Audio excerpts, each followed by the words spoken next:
I will not lower my voice," he bellowed. "My name is Brandon, and I'm 41 years old.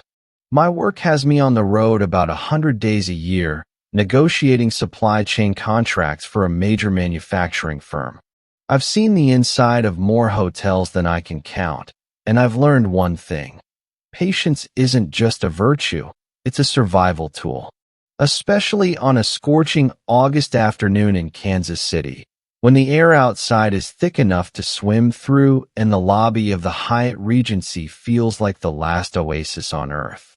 The moment I walked through those sliding glass doors, I was hit by two things: a wave of glorious air conditioning and a tidal wave of humanity.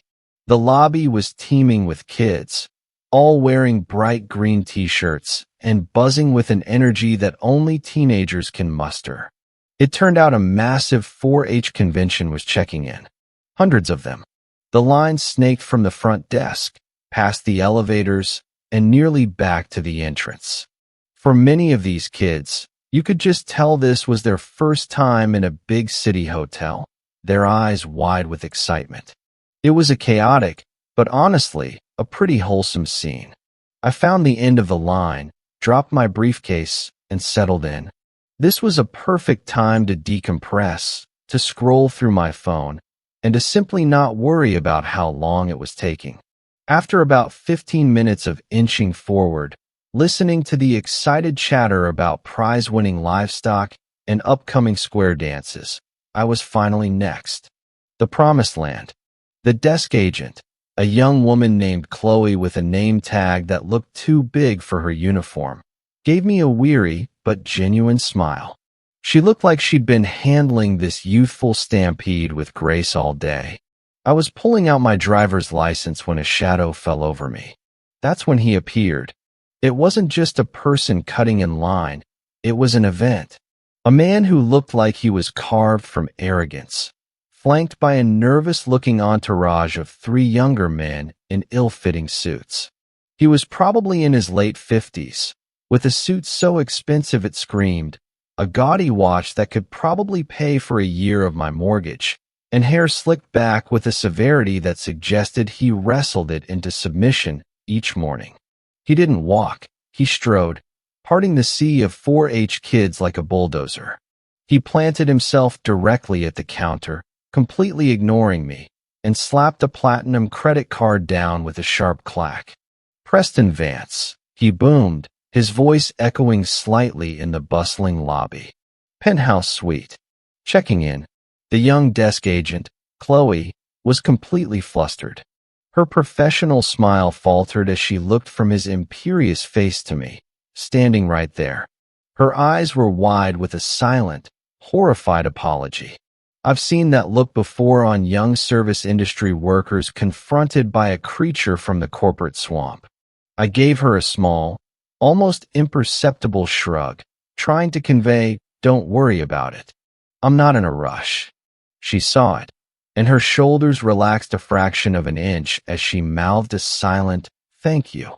She turned her attention back to the human bulldozer. She started typing, her fingers flying across the keyboard. "Yes, Mr. Vance, we have you right here in the—" "I know where I am," he snapped. "Just get me my key. And you need to confirm my dinner reservation." He then turned his head slightly, and his eyes met mine. And he smirked. It wasn't a friendly smirk. It wasn't an apologetic one. It was a deliberate, calculated smirk of pure, unadulterated triumph.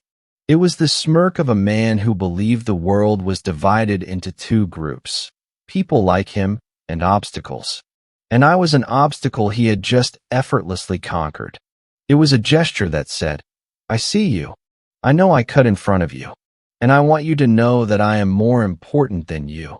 And there is absolutely nothing you can do about it." That was his first mistake. A big one. Because in that moment, he transformed from a simple annoyance into a project. My blood didn't boil. I didn't get angry. Something much colder and much clearer settled over me. It was a sense of purpose. "The reservation," he barked at Chloe, turning back to her. "For the revolver. The restaurant at the top. You know, the one with the view. He said it as if she might have confused it with a hot dog stand. I have a group of 12. 12 very important business prospects from out of town. This deal is worth millions. I need you to reconfirm it. Now, poor Chloe looked terrified, but she held her ground. She picked up the phone, dialed an extension, and spoke in a low, professional voice. After a moment, she hung up. Yes, sir, she confirmed. Everything is set. A reservation for 12 under the name Vance. This evening at 7 p.m. Good, he grunted, snatching the key cards from her hand before she could even finish placing them in the sleeve. He tossed one to each of his minions without looking at them. As he turned to leave, his mission of being needlessly unpleasant complete, he gave me one last look. One more of those victorious, dismissive smirks. He held my gaze for just a second longer than necessary, then swept away, his entourage trailing like pilot fish behind a shark. I stepped up to the counter. Chloe was still shaken. I am so sorry about that, sir, she said, her voice trembling slightly. Hey, don't you worry about it for a second, I said, giving her my warmest smile. You handled that perfectly. People like that are a force of nature. There's nothing you could have done. Her relief was palpable. She checked me in quickly and efficiently. Your room is on the 24th floor, Mr. Brandon.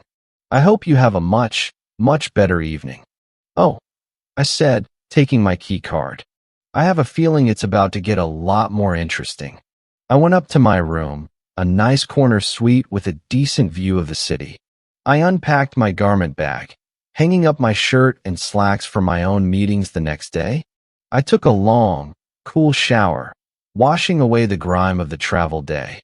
And as I stood there, wrapped in a towel, I thought about that smirk. I thought about his booming voice and the way he treated that poor girl at the desk. I thought about his very important business prospects and his very important reservation for 12 people at 7 p.m. I picked up the hotel phone and looked at the little card with all the extension numbers. There it was, the Revolver restaurant. I dialed.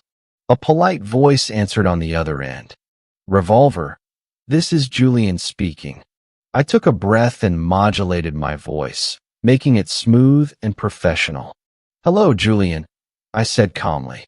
I'm calling on behalf of Mr. Preston Vance. I'm his executive assistant. Of course, sir. How can I help you? I am so terribly sorry to do this on such short notice, I said, infusing my voice with a tone of deep regret. But something unavoidable has come up on Mr. Vance's end. We are going to have to cancel his reservation for this evening. There was a pause, and the sound of typing. I see it right here, Julian said.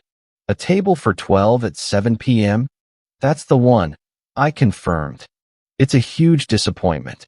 Mr. Vance was very much looking forward to it, and sends his sincerest apologies. He hopes you'll be able to accommodate him again in the future.